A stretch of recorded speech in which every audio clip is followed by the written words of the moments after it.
La meilleure façon de rester pauvre, c'est d'écouter des pauvres t'expliquer comment devenir riche. Si tu comprends rien à l'argent, tu vas en subir les conséquences toute ta vie. Ceux qui suivent un peu les finances et l'économie savent que bientôt Lyon va aller à la bourse. C'est pas le rôle du gouvernement de jouer aux spéculateurs avec l'argent des contribuables. C'est facile de dépenser des millions de dollars quand c'est l'argent des autres. Votre cash, vos décisions. Bienvenue au podcast Finance 360 avec Alex Demers. Et si demain matin, t'arrêtais complètement de travailler, t'aurais combien de semaines devant toi avant d'être dans le trouble? Pour la majorité du monde, la réponse, c'est pas longtemps. Mais imagine que t'as de l'argent qui rentre pendant que tu dors, pendant que t'es en voyage, au gym ou tout simplement en train de travailler. Et c'est ça le sujet d'aujourd'hui. Je vais vous partager 5 idées de revenus que j'utilise personnellement. Je vais décortiquer chacune des manières que j'ai mis en place, comment ça fonctionne, puis après ça, vous pouvez vous en inspirer pour vous créer une nouvelle source de revenus de votre côté. Et on va commencer par mettre une chose au clair. Honnêtement, j'aime pas l'expression revenu passif. Ça donne l'impression que l'argent tombe du ciel pendant que tu relaxes sur une plage au Mexique. Moi, je préfère considérer les revenus passifs comme des revenus récurrents qui ne dépendent pas directement de tes heures travaillées, mais reste que ça prend toujours un effort initial. Tu dois créer quelque chose de valeur pour que quelqu'un finisse par l'acheter. Ultimement, le but des revenus passifs, c'est que tu ne sois pas payé à l'heure parce que, malheureusement, la plupart des gens dépendent à 100% de leur job pour survivre financièrement, mais quand ta seule source de revenus, c'est ton chèque de paye aux 2 semaines, tu es à la merci de ton boss. Si demain matin, votre employeur il coupe votre poste ou s'il diminue vos heures de travail, vous avez zéro contrôle là-dessus. Donc, avoir plusieurs sources de revenus, c'est une stratégie qui réduit votre dépendance vis-à-vis votre emploi. Et l'autre avantage, c'est que si votre rémunération est déconnectée du nombre d'heures que vous avez travaillé, théoriquement, il n'y a plus de plafond pour vos revenus. Ce que je veux dire par là, c'est que quand tu es salarié, même si tu es super motivé, tu ne peux pas faire 200 heures par semaine. C'est impossible. Ce qui fait en sorte que, nécessairement, la contrainte de temps, elle vient limiter ta paye. Mais là, avant de vous expliquer ce que je fais pour générer des revenus passifs, je veux que vous compreniez une chose. Quand j'ai commencé, dans début vingtaine, je faisais pas 10 affaires en même temps. Je me suis concentré sur une seule chose. Dans ce temps-là, je roulais mes services d'esthétique automobile et mon lave-auto, et c'est là que je mettais tout mon temps et tous mes efforts. J'engageais du staff, j'upgradais mon équipement, je mettais plus de publicité.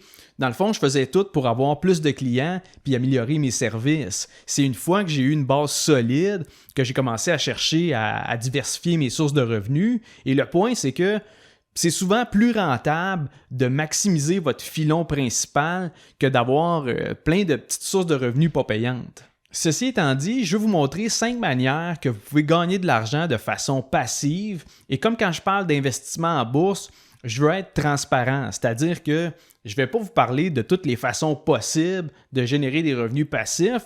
Je vais vous partager seulement les manières que moi je fais et celles qui me génèrent réellement des revenus passifs. L'objectif, c'est de vous donner une idée de combien ça peut rapporter. Et encore une fois, mon but, c'est pas de vous vendre du rêve ou d'insinuer que c'est facile de faire une passe de cash avec ça. Et je tiens aussi à préciser que, de mon côté, mes revenus, ils ne sont pas tous passifs. Je trade encore tous les jours et j'offre de la consultation pour les propriétaires de PME. Autrement dit, ma principale source de revenus, ça reste mon travail actif. Tous les revenus passifs que je génère, c'est pour rajouter d'autres sources de revenus qui ne sont pas liées à mon temps que je travaille. Et dernière chose, dans les revenus passifs que je vais aborder, je ne vous parlerai pas des actions à dividendes ni des obligations qui versent des intérêts. Et la raison derrière ça, c'est que pour que ce soit un revenu significatif, ça prend beaucoup d'argent. Juste pour générer 5 000 $ par année, avec un rendement de dividende de 5 %, ça te prend 100 000 $ d'investi.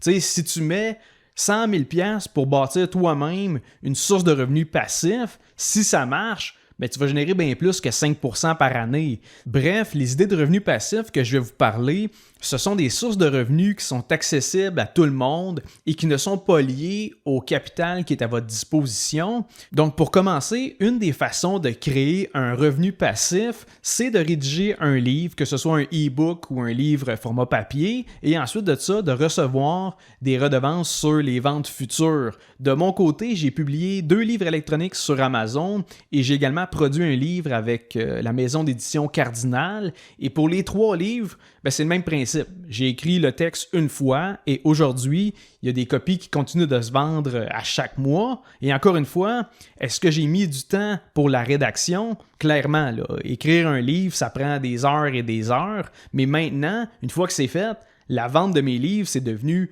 un revenu qui est passif et qui est récurrent dans le temps. T'sais, pour vous donner une idée de comment ça marche, avec une maison d'édition, l'auteur y reçoit entre 8 et 12% des ventes en redevance. Donc, si on prend un exemple concret, mettons que je vends 3000 livres en 12 mois et que je fais 3,50$ par copie, ça donne 10 500$ de redevance en 1 an.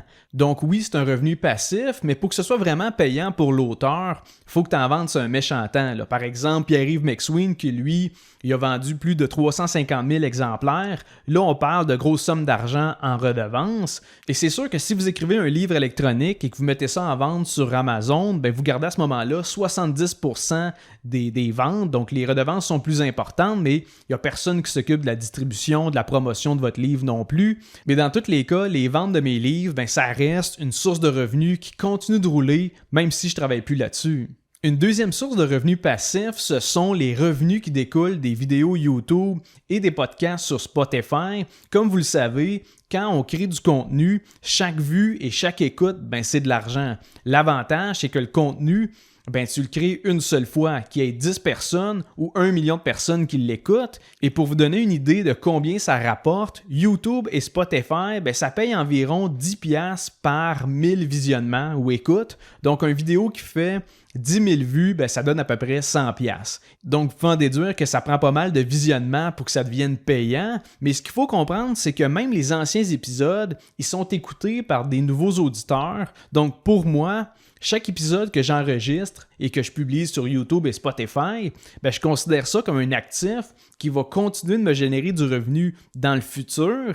Et la prochaine fois que vous voyez une vidéo de 15 minutes sur YouTube avec 20 millions de visionnements, dites-vous que ça représente environ 200 000$ pour le créateur de contenu. Donc oui, il y a du monde qui font beaucoup d'argent avec ça, mais ça prend énormément d'abonnés, énormément de visionnements pour que ce soit vraiment payant. Et dans le même ordre d'idée, une autre source de revenus, c'est quand je parle d'un produit ou d'un service, quand je fais un épisode de podcast. Encore là, c'est quelque chose qui n'est pas payé à l'heure, c'est payé à la hauteur de l'audience que je rejoins. Et la logique derrière ça, c'est qu'il y a des commanditaires qui sont prêts à payer pour justement rejoindre ma communauté. Mais évidemment, de mon côté, je ne vais pas parler de n'importe quoi non plus. Là. Je vais toujours faire mes recherches avant de plugger quelque chose. Là, question de m'assurer que ça a de l'allure pour vrai.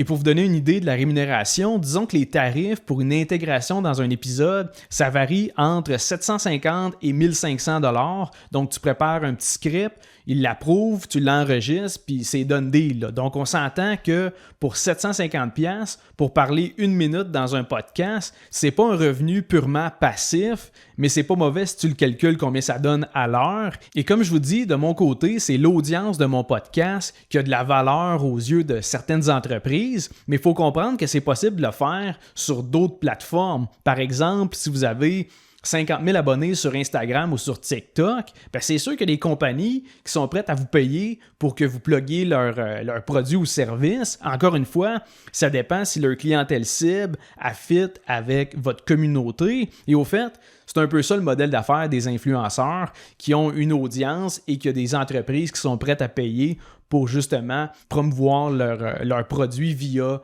l'influenceur. Ensuite, ma 4e source de revenus passifs, c'est ma formation en ligne qui est offerte sur traders360.ca. En gros, j'ai utilisé mon expérience dans l'investissement en bourse pour bâtir une formation afin d'accompagner ceux qui veulent devenir investisseurs autonomes. Et là, c'est sûr que pour créer la formation, c'est tout un projet, là. C'est quelque chose qui prend beaucoup de temps. L'enregistrement, le montage, la rédaction des textes, la préparation des questionnaires, etc.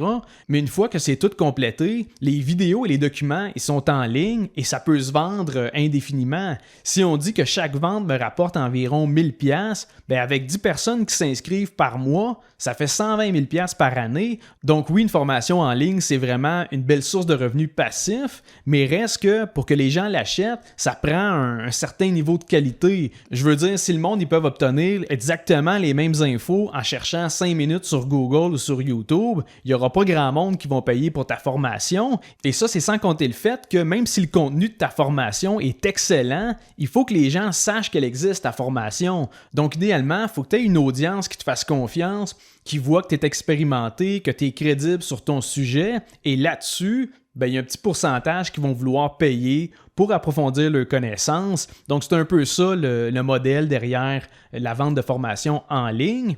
Et pour finir, ma dernière source de revenus passifs, c'est l'infolette que j'offre pour les investisseurs autonomes. Je l'écris une fois par mois, que j'aie 100 ou 1000 abonnés. Pour moi, c'est exactement le même effort. Et ça, ben, c'est un bel exemple du principe de levier, dans le sens que tu augmentes tes revenus sans corrélation avec ta charge de travail. Juste pour vous donner un exemple, si j'ai 500 abonnés qui payent 120$ par année, ça me donne 60 000 annuellement, soit 5 000$ par mois. Et c'est un revenu qui est récurrent, prévisible et qui va continuer de croître tant que j'apporte de la valeur à ceux qui sont abonnés. Mais on s'entend que pour rendre ça réellement passif, ben, il faudrait que je sous-traite quelqu'un qui s'occuperait de la rédaction de l'infolettre à chaque mois. Par contre, de mon côté, je ne suis pas prêt à faire ça. Je préfère que mon retour sur investissement soit moins bon, mais que je conserve un contact direct avec les abonnés qui payent finalement pour me lire et pour voir mes analyses. Et pour conclure l'épisode, les revenus passifs, c'est pas de la magie et dans les faits, comme vous pouvez voir, dans la plupart des cas, ce n'est pas passif à 100% non plus. Mais selon moi, si vous voulez avoir plus de liberté et plus de contrôle sur vos finances, ben vous n'avez pas le choix de sortir du modèle « je travaille 1 heure et je suis payé X montant ». Il n'y a rien de mal à être un employé puis à avoir une certaine stabilité de revenus, mais ultimement, les revenus passifs, ils sont plus rentables en termes d'efforts et d'énergie. Et d'ailleurs, c'est l'objectif d'investir en bourse. Quand vous placez votre argent et que vous réalisez des revenus de placement, que ce soit des intérêts, des dividendes ou des gains en capital, ben c'est une forme de revenu passif que vous décidez de reporter dans le futur pour votre retraite. Donc sur ce, j'espère que vous avez aimé le podcast, j'espère que vous avez apprécié ma transparence vis-à-vis mes sources de revenus passifs et si c'est le cas, ben, je vous invite à laisser un 5 étoiles sur Spotify ou à vous abonner à ma chaîne YouTube et on se revoit la semaine prochaine pour un autre épisode de Finance 360.